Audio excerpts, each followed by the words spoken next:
আরে বাবা, একবার এদিকে আসিস তো। আবার কি হলো? আমার অফিসে যাওয়ার জন্য লেট হচ্ছে। আরে বাবা, অনেক দিন ধরে কাশি হচ্ছে। আমি কবে থেকে বলছি তোকে যে আমার কাশির ওষুধ নিয়ে আয়, আর এখন তো মনে হচ্ছে যে আমার জ্বরও এসেছে। এবার তো আমার ওষুধ নিয়ে আয় বাবা। তো এটাতে আমি কি করতে পারি? আমার কাছে এত বেকার সময় নেই। বাড়িতে কোনো একটা ওষুধ আছে, সেটাই খেয়ে নিও। যাচ্ছি আমি। এই বলে মন্টু ওখান থেকে চলে যায়। তখন ওখানে ঋতু আসে। সারাদিন শুধু কাশতেই থাকো, আগেই নিজের খেয়াল রাখা উচিত না? আর কতবার বলেছি বাইরে যাওয়ার সময় ওকে আটকিও না, কিন্তু তাও সব সময় বিরক্ত করতেই হবে। আরে বৌমা, আমি কি করতাম বলো? ও রাতে এত দেরি করে ফেরে, আর সেই সময় আমি ঘুমিয়ে পড়ি। সারাদিন আমার সাথে কথা হয় না, শুধু সকালেই দেখা হয়, তো এই সময়ই বলবো না? যা বলার আছে তুমি আমায় বলো, ওকে বিরক্ত করার কোনো দরকার নেই। এক তো সারাদিন বাইরে কাজ করবে, আবার যাওয়ার আগেও তোমার বক বক শুনতে হয়। এভাবে কারুর ভালো লাগে? আচ্ছা ঠিক আছে বৌমা, তুই আমাকে একটু জ্বরের ওষুধ দিয়ে দে, আমার সারা গা জ্বলে যাচ্ছে। ঠিক আছে, আমি এক্ষুনি দেখছি, যদি ওষুধ থাকে আমি এনে দিচ্ছি। তারপর ঋতু গীতাকে জ্বরের ওষুধটা এনে দেয়। এটা খেয়ে নাও আর তাড়াতাড়ি ঠিক হয়ে যাও। এইটুকু বলেই ঋতু ওখান থেকে চলে যায়। আসলে রীতা আর মন্টুর গীতার ব্যাপারে একদমই চিন্তা ছিল না, কিন্তু ঋতু গীতাকে দিয়ে বাড়ির সব কাজ করাতো। এই জন্য চাইতো যে গীতা তাড়াতাড়ি সুস্থ হয়ে উঠুক। ওরা দুজনে গীতার সঙ্গে একদমই ভালো ব্যবহার করত না। কিছুদিন পরে তাড়াতাড়ি হাত চালাও, বাড়িতে অতিথি আসতে চলেছে, আর তোমার রান্নাই এখনো শেষ হয়নি। ব্যাস বৌমা, আর কিছুক্ষণ সময় দাও, হয়ে যাবে। আমাদের কাছে এত সময় নেই, আমার বন্ধুরা এক্ষুনি এসে যাবে, তাড়াতাড়ি করো। ঠিক আছে। তার কিছুক্ষণ পরেই ওখানে ঋতুর দুই বান্ধবী আসে। তখন ওরা সবাই কিছুক্ষণ কথা বলে আর কিছু গেমস খেলে। তারপর গীতা ওদের সবাইকে খেতে দেয়। বাহ ঋতু, এমনিতে মানতে হবে, তোমার বাড়ির চাকরানি তো সত্যিই ভালো খাবার বানায়। হ্যাঁ, তোমার যদি আপত্তি না থাকে তাহলে ওকে আমি নিয়ে যাব। চাকরানি? হ্যাঁ, তুমি একদম ঠিকই বলেছ, খাবার তো খুবই সুন্দর বানায়। আমি তোমার জন্য এইরকম কোনো চাকরানি খুঁজে দেব, ঠিক আছে? কিন্তু ঋতু গীতার কথাগুলো মাঝখানে থামিয়েই বলে, এখন তুমি এখান থেকে যেতে পারো, আর বাকি কাজ পরে করে নিও। ঠিক আছে। এইটুকু বলেই গীতা নিজের ঘরের দিকে চলে যায় আর ওখানে বসেই কাঁদতে শুরু করে দেয়। হে ভগবান, আমার সাথেই এরকমটা কেন হচ্ছে? আমার ছেলে বৌমা আমায় একটুও সম্মান দেয় না। ওরা তো আমাকে শুধু এই বাড়িতে চাকর বানিয়ে রেখেছে। এর চেয়ে ভালো হতো যদি তুমি আমায় তুলে নিতে। এইভাবে ঋতু গীতার প্রচণ্ড অপমান করে, যার কারণে গীতার অত্যন্ত খারাপ লাগে। আর উল্টো দিকে সে তার বান্ধবীদের সঙ্গে কোনো খারাপ লাগা ছাড়াই আনন্দের সঙ্গে কথা বলছিল। তার কিছুক্ষণ পরে যখন ঋতুর বান্ধবীরা আবার ফেরত চলে যায়, তখন এবার আপনি বাড়ির বাকি কাজ করতে পারেন, আমার বন্ধুরাও চলে গেছে। আর এবার একটু তাড়াতাড়ি হাত চালিও, রাতের খাবারও বানাতে হবে কিন্তু। বৌমা, তুমি আমার একটা কথা শোনো, যেভাবে তুমি আজকে তোমার বন্ধুদের সামনে আমার সম্মানহানি করলে, সেটা খুব খারাপ করেছ। তোমার এরকম করা একদম উচিত হয়নি। হতে পারে কাল তোমাকেও এগুলো সহ্য করতে হবে। দেখো, আমায় বেশি জ্ঞান দেওয়ার কোনো দরকার নেই। আমি সব জানি যে আমি কি করছি আর কি না, তাই চুপচাপ নিজের কাজের প্রতি মন দাও। আর আমি প্রচণ্ড ক্লান্ত হয়ে গেছি, তাই আমি এখন আরাম করতে গেলাম। এইটুকু বলেই ঋতু ওখান থেকে চলে যায় আর নিজের ঘরে গিয়ে আরাম করে ঘুমিয়ে পড়ে। তারপর গীতা কিচেনে গিয়ে এতগুলো বাসনের পাহাড় পরিষ্কার করে। তারপরে রাতের খাবার তৈরি করে। তারপর সন্ধেবেলা যখন মন্টু ঘরে ফেরত আসে, তো গীতা তাকে সব কথা খুলে বলে। আরে মা, ঋতু তোমায় কি খারাপ বলেছে? তার মানে কি সব ভুলই আমার? তোর বউ আমার সম্মানহানি করল, আর তাতে ওর কোনো দোষ নেই? দেখো মা, আমি সারা দিন অফিসে কাজ করে আসি, আর বাড়ি আসার পর এসব চিকচিক কথাবার্তা আমার ভালো লাগে না। তাই তুমিও আরাম করে ঘুমো আর আমাকে শান্তিতে ঘুমোতে দাও। এই বলে মন্টু নিজের ঘরের দিকে চলে যায়।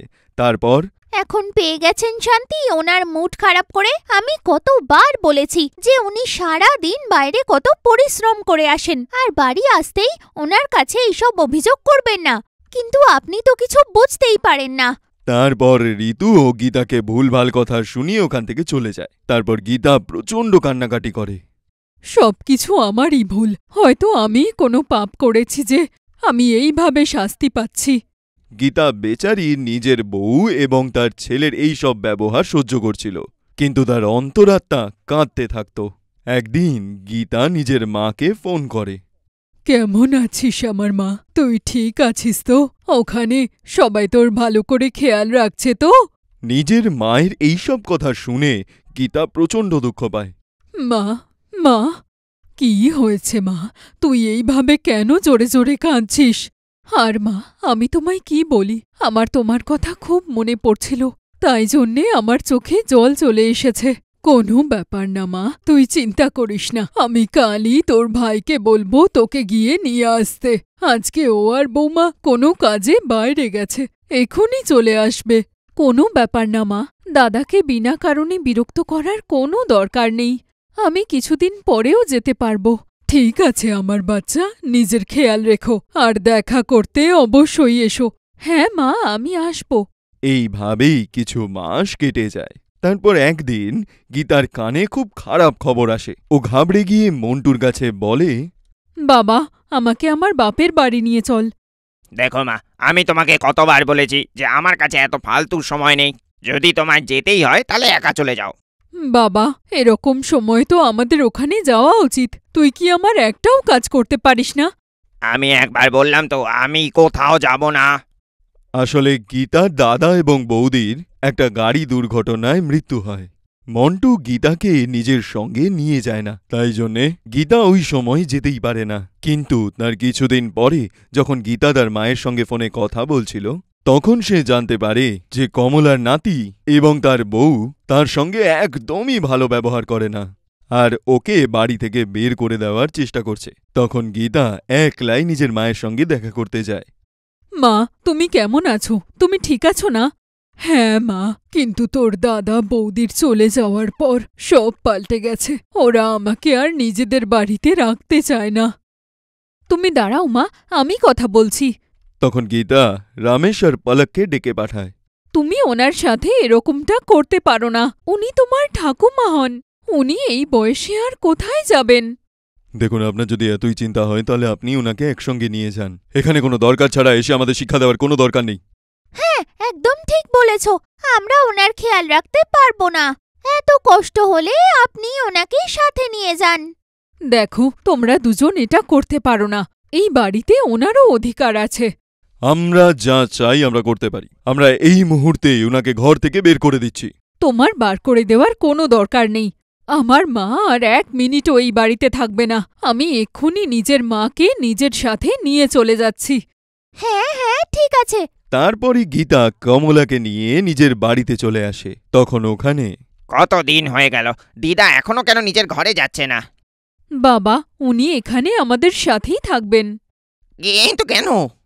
বাবা, ওরা ওখানে তোমার দিদাকে বাড়ি থেকে বার করে দিয়েছে। তো এটাতে আমরা কি করতে পারি? এটা কোনো ধর্মশালা নয় যে এখানে যে কেউ চলে আসবে। যখন ওর কাছের লোকে ওনাকে বাড়িতে রাখতে চাইছে না, তাহলে আমরা কি করতে পারি? বাবা, এইভাবে বলো না। উনি তোমার দিদা হন। দিদা হন তো কি হয়েছে? ওনাকে আমরা রাখতে পারবো না। ওনাকে এক্ষুনি এই বাড়ি থেকে বাইরে বার করুন। আমরা এমনিও অনেক কষ্ট করে আপনাকে এই বাড়িতে রেখেছি। আমরা আর একটা বিপদ নিতে পারবো না। বাবা, ওনার এত বয়স হয়েছে, এই বয়সে উনি এখন কোথায় যাবেন? সেই সব আমরা জানি না, সেটা নিজেই দেখুন। কোনো ব্যাপার না মা, আমি এখান থেকে চলে যাচ্ছি। আমার জন্যে তুই নিজের ঘর খারাপ করিস না। না মা, তুমি কোথাও যাবে না। ঠিক আছে, তাহলে তুমিও ওনার সাথে চলে যাও। কি? হ্যাঁ, আর তোমরা দুজনেই এখানে থাকবে না। বাবা, রাজি হয়ে যা, এটা করিস না। আমরা কোথায় যাব বল, আর কি বা করব? আমরা জানি না। তারপরে গীতা ওদের দুজনকে অনেক বোঝানোর চেষ্টা করে, কিন্তু ওরা ওদের কথাটা বুঝতেই পারে না। এবং শেষ পর্যন্ত মন্টু আর ঋতু গীতা আর কমলা দুজনকেই বাড়ির বাইরে বের করে দেয়। তারপর গীতা আর কমলা হাঁটতে হাঁটতে অনেকটা দূর চলে আসে আর একটা গাছের নিচে বসে কাঁদতে থাকে। এখন আমরা কি করব? মা, আমায় ক্ষমা করে দে, আমার জন্যে তোর এই অবস্থা হয়েছে। না মা, এতে তোমার সত্যি কোনো দোষ নেই। তুমি জানো না, আগে থেকেই আমার অবস্থা অনেক খারাপ ছিল। যখন গীতা আর কমলা ওই গাছের নিচে বসে কান্নাকাটি করছিল, তখনই ওখানে গীতার মেয়ে রিঙ্কি ওদের দুজনকে দেখতে পায়। মা, দিদা, তোমরা দুজন এখানে কি করছো? আরে মা, তুই? তারপরে গীতা রিঙ্কিকে সব কথা বলে দেয়। তারপর রিঙ্কি গীতা আর কমলাকে নিজের সঙ্গে নিজের শ্বশুরবাড়ি নিয়ে যায়। তারপর ওখানে রিঙ্কি আর তার বর ইয়াশ ওদের দুজনের প্রচণ্ড সেবা করতে থাকে আর ওদেরকে অনেক আদর এবং সম্মান দিয়ে রাখতে থাকে। একদিন, মা, আমি তোকে বাড়ি থেকে বার করে দিয়েছিলাম, আর দেখ অবশেষে তুই আমাদের আশ্রয় দিলি। আমায় ক্ষমা করে দে মা। কোনো ব্যাপার না মা, তুমি আমার কাছে ক্ষমা চেও না। তুমি যা করেছিলে ঠিকই করেছিলে। আসলে রিঙ্কি অনেক বছর আগে গীতার অনুমতি ছাড়াই লাভ ম্যারেজ করেছিল, আর সেদিন থেকেই গীতা রিঙ্কির সঙ্গে সব সম্পর্ক বিচ্ছেদ করে দিয়েছিল। কিন্তু শেষ অবধি তার মেয়ে রিঙ্কি তার সঙ্গ দেয়, আর তার পরের দিন থেকেই রিঙ্কি আর তার বর ইয়াশ গীতা আর কমলাকে নিজের সঙ্গে রাখে। রিঙ্কি আর তার বর ইয়াশ ওদের প্রচণ্ড খেয়াল রাখত আর কখনো কোনো জিনিস নিয়ে কোনো সমস্যা হতে দিত না। এইভাবেই ওরা সবাই মিলে খুশি খুশি কাটিয়ে দেয়। বন্দনা যেই মেয়ের ছবিটা ছেলের বাড়ি লোককে দেখালো, অমনি ছেলের বোন হেসে উঠল। এটা তুমি কি দেখাচ্ছ কাকি? দাদাকে তুমি দেখোনি নাকি ভুলে গেছো দাদা কেমন দেখতে? কেন রে, এই মেয়েটার মধ্যে কি খারাপ আছে? শুধু একটু কালোই তো। মা দেখো তো কাকি কি বলছে। এই মেয়েটা একটু কালো। কালো কালো হয়, সেটা একটু হোক বা বেশি হোক। বন্দনা, সারা পৃথিবীতে তুই এই মেয়েটাকেই পেলি? আমার ছেলেকে দেখেছিস? কি ফর্সা দেখতে আমার ছেলে, আর তার জন্যে তুই কালো মেয়ের সম্বন্ধ এনেছিস? আমি তো মেয়ের গায়ের রং নিয়ে ভাবিনি। আমি তো শুধু এইটুকু জানি যে মেয়েটা খুব ভালো, বাড়ির সব কাজ জানে, আর আওয়াজ এত আসতে ভাবতেই পারবে না। পড়াশোনা জানে, ইন্টেলিজেন্ট আর স্মার্টও, আর সরকারি চাকরি করে। কাকি তুমি চাঁদ দেখেছো যার মধ্যে দাগ থাকে? তুমি শুধু দাগটাই তুলে এনেছো। তুমি কি আমার দাদার জীবনে আগুন লাগানোর কথা ভাবছো নাকি? এসব কি বলছিস? যাই বলো, এই মেয়ের মুখ তো কাঁচির মতন চলে। তোমাকে দেখতে শুনতে তো বেশ ভালো মা, কিন্তু বড়দের সাথে কিভাবে কথা বলতে হয় সেটা জানো না। এরকম ব্যাপার না, আমরা মেয়েকে ভীষণ আদরে মানুষ করেছি। এখন নিজের দাদার জন্যে এরকম মেয়ে দেখে যে কারুর মাথা গরম হয়ে যাবে। আচ্ছা ঠিক আছে, তাহলে একটা কাজ করি, আমি এই ফটো নিয়ে যাচ্ছি, আর তুমি যেখানে এই সুন্দর পরি পাবে সেখানেই নিজের ছেলের বিয়ে দিও। এই বলে বন্দনা ওখান থেকে চলে যায়। বাইরে বেরোতেই মনন বন্দনাকে আটকে নেয়। এই নাও বাবা ফটো। আমি তো তোমাকে আগেই বলেছিলাম তোমার বাড়ির লোক মানবে না, কিন্তু তুমি ভেবেছিলে এইভাবে তারা রাজি হয়ে যাবে। এর মানে আমার বাড়ির লোক এই সম্পর্ক মেনে নেবে না, এবার আমাকেই কিছু করতে হবে। ঘটনাটা এটাই হয়েছিল যে মননের সৌম্য নামের একজন মেয়েকে ভালো লাগে, কিন্তু তার রং কালো ছিল, জন্য সে বন্দনা কাকিকে বলে যে সম্বন্ধ দেখে তার জন্য, কিন্তু তাতেও খুব একটা কাজ হয় না। আর তাই মনন সোজাসুজি এবার নিজের বাড়ির লোকের সাথে কথা বলে। মা, তুমি সবসময় আমাকে বলতে না যে তোমরা আমার সব কথা মেনে নেবে, কারণ আমার ভাবনা চিন্তা ভালো আর আমি সবকিছু দেখেই কথা বলি। হ্যাঁ হ্যাঁ, একদম। তুই তো আমার ভালো ছেলে, ছোট থেকে আজ অবধি কখনো কিছু করিসনি। পড়াশোনাতেও ভালো ছিলি, নিজের পছন্দের সাবজেক্ট নিলি, আর দেখ এখন কত ভালো কোম্পানিতে চাকরি করছিস। মা, আমি একটা মেয়েকে ভালোবাসি, এবার তুমি যদি হ্যাঁ বলো তাহলে এই বাড়িতে বিয়ের সানাই বাজবে। বলো, এর থেকে ভালো কথা আর কি হয়? হ্যাঁ, তুই নিজের জন্যে কাউকে পছন্দ করেছিস? যদি কোনো ফটো থাকে দেখা আমায়, আমরা সম্বন্ধ নিয়ে এই রোববার চলে যাব। মেয়েটাকে তো তুমি অপছন্দ করেই ফেলেছ, আর আমি ছবি দেখে কি করব? আমি এটুকুনি বলছি যে সৌম্য খুব ভালো মেয়ে, পড়াশুনো করা, ইন্টেলিজেন্ট, তার উপরে বাড়ির ভালো দেখভালও করতে পারে। মনন, আমার এটা কেন মনে হচ্ছে যে তুই বন্দনার মতো কথা বলছিস? মেনে নিলাম যে আমার মা খুব ভালো বোঝে। মা, আমি ওই মেয়েটার কথাই বলছি, আমরা দুজন একে অপরকে ভালোবাসি। মানন দাদা, আমি বন্দনা কাকির সাথে ঝগড়া করলাম যে আমার দাদা এত ফর্সা আর ও কোথায় চাঁদের দাগ, আর তুমি এরকম কথা বলছো? না না, দাদা এরকম বৌদি একদম চলবে না, আমার বন্ধুরা কি বলবে? আমি বিয়েটা তোর বন্ধুদের খুশি করার জন্য করছি না। সৌম্যাকে আমি জীবনসাথী রূপে বেছে নিয়েছি কারণ আমার মনে হয়েছে যে ওর থেকে ভালো আমি পাবো না। তখনই মাননের বাবা ওখানে আসে। কে কার থেকে ভালো নয়, কি কথা হচ্ছে আমাকেও একটু বলো। বাবা বাবা, দাদা একটা মেয়ে পছন্দ করেছে যাকে একদম কালো দেখতে। আমি কি শুনছি মানান? মানসি কি ঠিক কথা বলছে? হ্যাঁ বাবা, মানসি একদম ঠিক কথা বলছে, কিন্তু ও খুব ভালো মেয়ে বাবা। এতটা বড় হয়ে গেছিস যে তুই নিজের সম্বন্ধ নিজেই দেখছিস, মানে কালো মেয়েকে। বাড়িতে যেই সৌমিয়ার ব্যাপারে কথা বলছিল সে তার নাম না নিয়ে শুধু কালো কয়লা বলে ডাকছিল। ওদিকে মানুষও পরিষ্কার বলে দিয়েছে ও কালো মেয়েকে নিজের বৌদি করবে না। এই কথাটা শুনে মানানের প্রচণ্ড খারাপ লাগে আর সে ঘরের দিকে চলে যায়। এবার এই ছেলে সারা মাস সেটাই করতে থাকবে যতদিন না আমরা ওর কথা মেনে নিচ্ছি। ছোট থেকেই ও এরকম ভীষণ জেদি। চলো একটা কাজ করি, মেয়েটাকে দেখেই আসি। টর্চ জ্বালিয়ে যে ও হয়তো দেখতেই পাবে না কিছু। মানসি খুব ছোট থেকে ছোট কথাতেও সৌম্যার রূপ নিয়ে কথা বলতে থাকে, কিন্তু তাও মাননের বাড়ির লোক একদিন সৌম্যাকে দেখতে যায়। আর যখন সৌম্যকে তার বাবা দেখে, আর তুমি সৌম্যাকে পছন্দ করেছো? হ্যাঁ, তুমি কি এই মেয়েটাকে চেনো নাকি? হ্যাঁ অবশ্যই, এ তো আমাদের স্কুলের ভালো টিচার। তুমি জানো স্কুলের প্রত্যেকটা বাচ্চা সৌম্যার খুব তারিফ করে। ক্ষমা করে দিও ভগবান, আমি এমনি বলেছি। দেখো আমার তরফ থেকে তো এই সম্বন্ধে হ্যাঁ। এটা তুমি কি বলছো বাবা? তুমি এই কালো মেয়েটাকে দেখেই হ্যাঁ বলে দিলে? হ্যাঁ বাবু, আমি রাজি, কারণ আমি জানি এ খুব ভালো মেয়ে। যে বাড়িতেই যাবে সেই বাড়ি আনন্দে ভরে উঠবে। উজ্জ্বল হবে? ভাগ্য উজ্জ্বল হবে নাকি অন্ধকার হবে? না বাবা, একদম না, এই কালো মেয়ে আমার বৌদি হতে পারে না। তারপর ওনারা নিজেদের মধ্যেই কথাবার্তা বলা শুরু করে, আর সৌম্যের বাড়ির লোকেরও মাননের বাড়ির লোককে প্রচণ্ড পছন্দ হয়, আর ওরা সম্বন্ধ পাকা করে ফেলে। আর খুব তাড়াতাড়ি সৌম্যা মানসির বৌদি হয়ে বাড়িতে আসে। মানসির সব বন্ধুরা যখন সৌম্যাকে দেখে ওরা হাসতে শুরু করে দেয়। দেখো, কখনো কখনো মানুষের বুদ্ধি নষ্ট হয়ে যায়। দাদা কাকে পছন্দ করেছে? সৌম্যা এটা বলেই মানসির দিকে তাকায়। এইভাবে কি দেখছো বৌদি? সত্যিই তো বললাম আমি। সবার চিন্তা ভাবনা আলাদা হয় মানসী। তুমি যাকে যেভাবে দেখতে চাও তুমি তাকে সেভাবেই দেখতে পাবে। আমি এর থেকে বেশি কিচ্ছু বলবো না। এইটা বলেই সৌম্যা ওখান থেকে চলে যায়। কিছুদিনের মধ্যেই সৌম্যা পুরো বাড়িটাকে সামলে নেয়।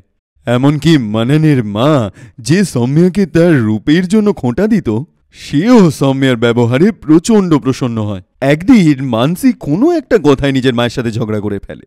আরে আরে ছাড়ো না মা, ওকে বোঝানোই ভুল হয়েছে। তুমি সারাক্ষণ পুরানো চিন্তা ভাবনা করো আর সেটাই করবে।